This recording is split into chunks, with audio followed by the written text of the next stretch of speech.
I don't see customers just like customers. I see them as my guests. Like, they're coming to my house. They're important. They're just not another number. Like, out of 500 restaurants in Santa Barbara, they chose to come to El Bajio. We all know that there's a lot of Mexican restaurants in Santa Barbara, but one of my absolute favorites is El Bajio. It's where I find the best tamales I've ever had. Their food is amazing, and over the years, I've gotten to know Rosie Corvera and her family, who's been warmly greeting customers for almost 30 years. The pride in their family-run business is evident, from offering their traditional family recipes to putting great effort into the meticulous cleaning and maintenance of the restaurant. Welcome to the Living in Santa Barbara podcast. I'm your host, Kathy Henry, and today Rosie will share the story of how her dad, Santos Guzman, went from tending gardens to cultivating a beloved restaurant. This is more than just a restaurant story. It's a tale of family, community, and the love that goes into every dish at El Bajio. Join me in welcoming Rosie Corvera. Hi, Rosie. Hi, how are you? Good. Thanks for coming on. Yes. So I wanted to do this thing about my favorite Mexican restaurants. I have 3 in mind. Okay. And you're one of the three. Okay. I always get the tamale. The masa has a really great flavor. Right. And they're fluffy. They're the best tamales I've ever had. Oh, well, thank you so much. Yeah. But I'm sure you have a lot of other great things too. We do. Yes. Yeah. Yeah. How long has El Bajio been there? We have been in business for 28 years. Wow. Yeah. We started in August of 1996. Mm-hmm. And your dad, was he in the restaurant business before that, or how did No, it start? it's funny because he owned a gardening and landscaping business. Mm-hmm. And then we actually just did a little food booth for fun. This was in the mid 1990s. I'm not sure if my sister or it was my dad who came across an article on the news press inviting locals just to sell some food for fiestas, Cinco de Mayo, 4th of July. And we signed up, and not knowing what we were going to do, what we were going to expect. We just did it for fun. We did it for about 3 years. We got pretty good feedback. The response was pretty high. They kept asking us, "Where's your business?" We're like, "No, we don't have a business. Uh-huh. We're just doing this for fun." And so that's when my dad's idea just kind of like went off and said, "You know what? Maybe we should open a business." But we were young. I was only, 13 years old. And one of my oldest sisters, I think she was maybe 18, 19. I don't recall the exact ages, but we were young. We were teenagers. And I remember one day my dad comes home and he said, "You know what? I found a place." And we're like, "A place for what?" And then he's like, "Yeah, to start up the restaurant business." We honestly thought he was just joking with us. Yeah. And he's like, "No, this is for real. We're going to do it." And so, Is it the place you're in right now? yes. Oh, you've been Yeah, there in the exact same spot Same, for 20. same building. What's your dad's name, by the way? My dad's name is Santos Guzman. Yeah. And so I remember, gosh, the first day we opened. Were you working there? Yeah, I was there. It was the summer, so I wasn't in school. And my dad wasn't there actually because he was still doing the gardening business. Yeah. And so it was just me and my sisters and my mom. So I remember the first day that we opened, and I was so nervous because it was very different from selling on the streets to actually having a business. Mm-hmm. And, your customers. And the scene was completely different. And so I don't even know how we did it, but we were able to just, stick together and run the business with my mom and my sisters. It was very interesting because we learned, we taught ourselves. There was no training. There was no background degree in business. We just trained ourselves. And there was no leader. It was us. We were all just trying to help each other. And so... Was it busy the first day? No, I don't think it was very busy. It was just kind of just starting. So it was a lot of word of mouth as well that my dad kind of just told his friends. And I knew he had a lot of friends in the city council that were just kind of trying to, get the word around. We had like balloons and signs outside, but yeah, we did it. I remember the first couple of months, I asked my mom, I think she was doing something. I think she was like roasting some chiles. And I'm like, Mom, do you really think this is gonna like work? Do you think we're gonna be in business for a while? And she looks at me and she's like, No, mija, I don't think so. I think we just are probably gonna be here for like maybe 3, 5 years. Really? She said that? Yeah, because we honestly didn't know what if customers were gonna like us, if the community was gonna like us, or gonna like our food. I mean, we were young, so it's like going into a business and seeing teenagers and a mom. They're kind of like, well, Is this professional? Exactly. Yeah. And so now I kind of, remind my mom about that. I'm like, Mom, do you remember when I told you? And she starts laughing at, and I start laughing too, because I'm like, here we are 28 years later. And That's so funny. And it's so surreal because it sometimes feels like it hasn't been that long. It feels like it's only been like 10. But sometimes I'm reminded when people ask me, oh, how long have you been in business? I'm like doing the math. I'm like, oh God, it's been 28 years. Blessed, absolutely blessed. I kind of feel like you guys are flying under the radar. Yeah. Because certain restaurants get a lot more attention. Right. I don't do a lot of marketing. I'm busy. I'm a mom. My dad's getting a little older now. I don't have as much help anymore. My sisters have their own jobs, own careers. I was the last one to just kind of step up and continue the family business with my mom and dad. So I think that sometimes I don't have the time to, but yeah, I mean, we're still doing. What do you think makes your food different than the other restaurants? Honestly, I think we just cook from our hearts and souls.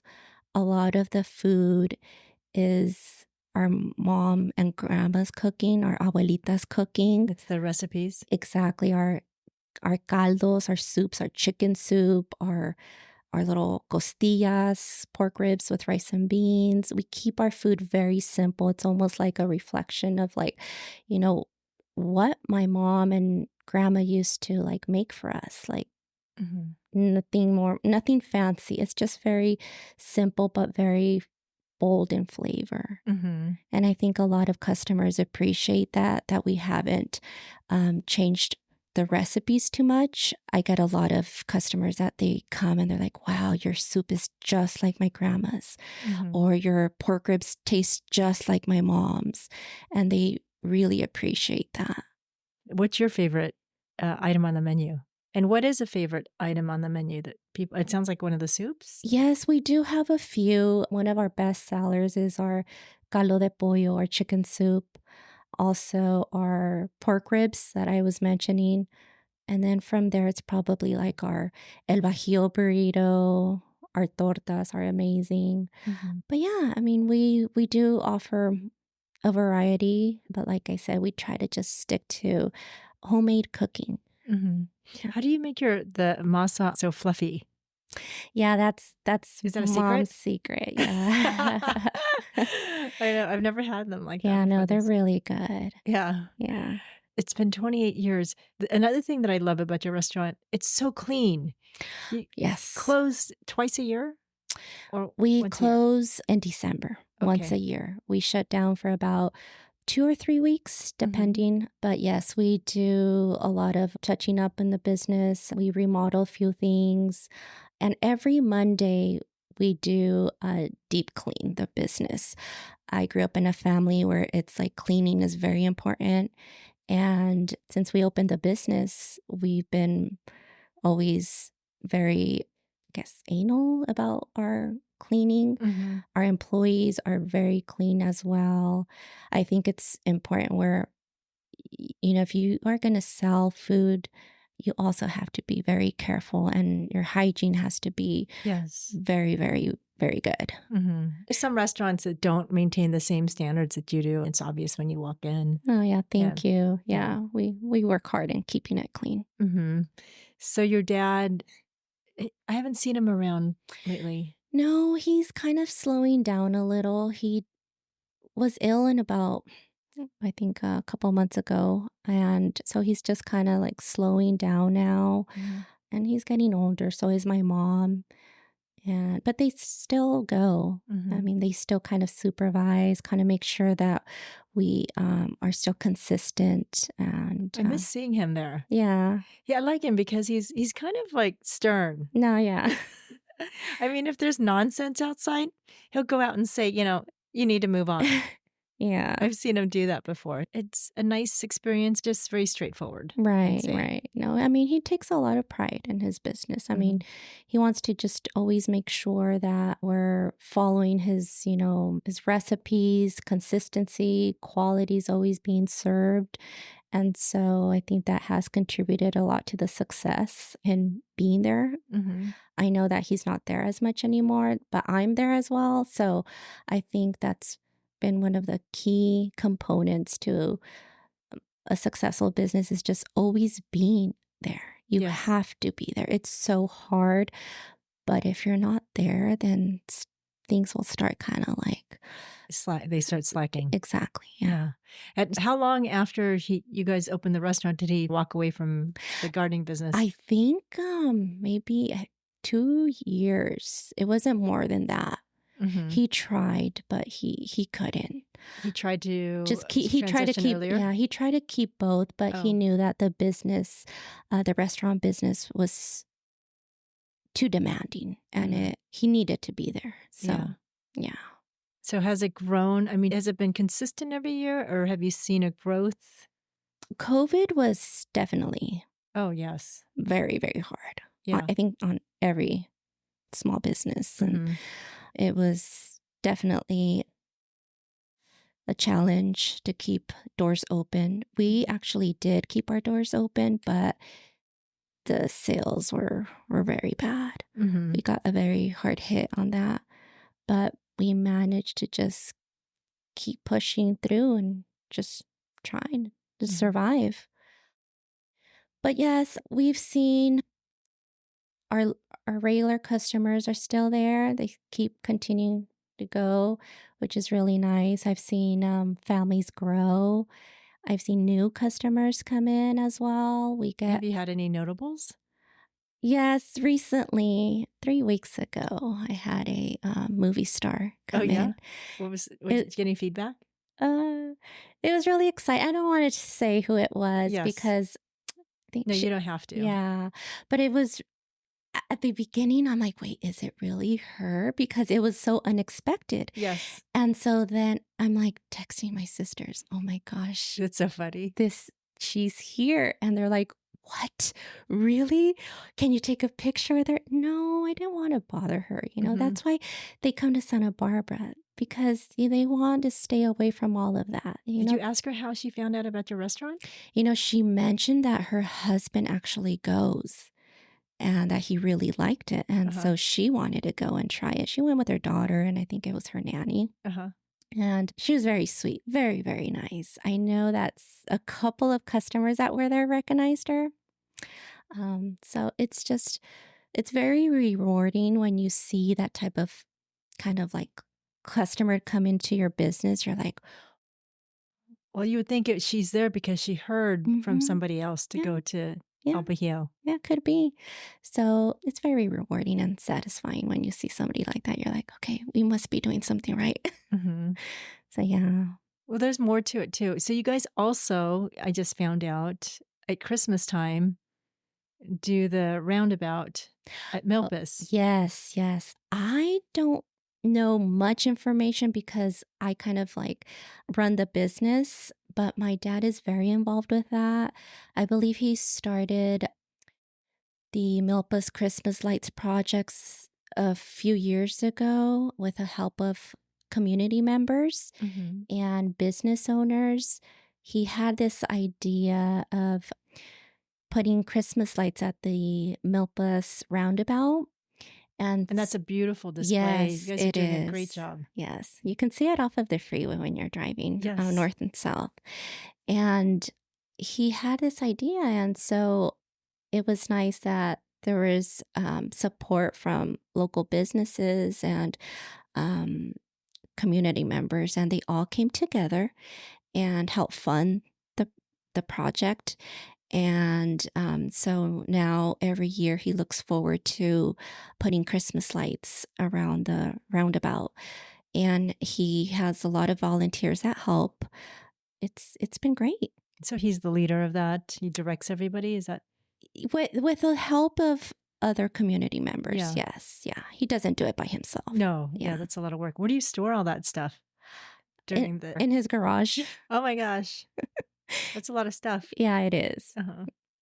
Did you realize that you would be the one running the restaurant and taking on the responsibility? It seems like it's all falling into your lap. No, I didn't. I just took it day by day. I did want to go to nursing school, but that didn't work out. And then just events that were happening that I just, decided to just help my parents. My sisters were going off to college, both of my older sisters. And then it was just me and my middle sister that were running the business. And so she then decided that she wanted to do something else. And so when you have a family business that you've invested so much of your time, there's strings attached. Yes. And so it's like, it's not easy to leave. You see your parents getting older. You're like, well, who's going to help them? And so that's when I decided that, you know what? I'm just going to stay. I'm going to help my parents and we'll just go from there and see what happens. Yeah. What's the most rewarding thing about, starting El Bajio and running the business? And what's the most challenging thing? Rewarding, I say we built amazing relationships with people, customers that I consider family. Like I said, we've seen families grow and now their kids are coming. They're now like 20, 30 years old and they're coming and they're sharing their stories. Do you remember when I would come in as a baby and my parents used to come here all the time and now I'm bringing my kids and I'm like, oh my gosh, wow, that's just very, very rewarding to know that they're still coming and they still remember us. The most challenging, I think, is separating business and family. So I invest a lot of time in the business and unfortunately, I'm away from my kids a lot, especially weekends. I miss a lot of their tournaments, practices, games. So that is hard. That is really hard. But I try to make it to their practices or events as much as possible. Have you ever thought about hiring a manager or somebody to run it while you're... You know what, Kathy? No, because I think I have to be kind of in a way selfish. They won't care like we do.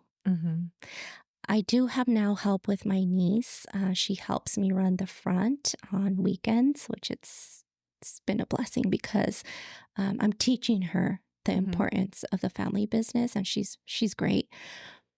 But maybe, I don't know, maybe she can be the manager in a couple of years if she'd like to. Yeah. But if you can take that concept and then do it again. Yeah. You thought about that? Growing it? Growing it, yes, but not right now because I have kids in school. Yes. And so I don't want to get myself too lost in the business that I don't pay attention to them. But no, I'm happy what I do, even though it is hard because you do play a lot of roles, you wear a lot of hats. But I enjoy what I do. Yeah. I take care of it. It's like my baby, and I don't see customers just like customers. I see them as my guests. Like they're coming to my house. they're important. They're just not another number. Like out of 500 restaurants in Santa Barbara, they chose to come to El Bajio. Mm-hmm.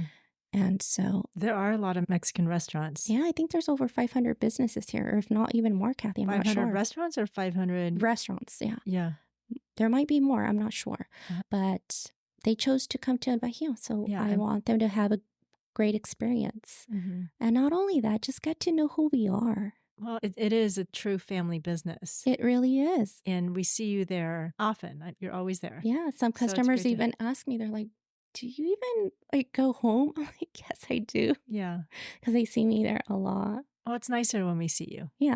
Yeah. Yeah. No, it is. It is. It's like the conversations that I have with customers. Mm-hmm. Like if we do end up hiring a manager, it's not the same. Yes. You know, the customers are always asking, how's your mom? How's your dad? Hey, how's your sister? I remember she was here not too long ago. Is she still, working, in Goleta? Yeah, she still is. So it's nice. It's really nice. You have this connection, a very special connection with them. Yeah. How do they find El Bajio? And do you have a website or a phone number? Oh, yes. El Bajio. Yes. Our address is 129 North Milpa Street, Santa Barbara, California. We do have a website and Instagram. Our website is www.elbajiosb.com, and you can follow me at Taqueria El Bajio. Okay, it's great. And what's your phone number there? It's 805-884-1828. Great. Thanks for talking to me about the restaurant and history. And yeah, it's good to know, how he started. Yeah, no, thank you for inviting me and being a part of this program. Okay, great. Thanks. As we wrap up today's episode, I want to give a heartfelt thank you to Rosie for sharing the story of El Bajio with us. This restaurant is more than just a place to grab a bite. It's like visiting a friend and enjoying their family recipes filled with love and tradition. If you haven't checked it out yet, I highly recommend stopping by and giving it a try. Whether it's their amazing tamales or their popular caldos, you're going to feel right at home.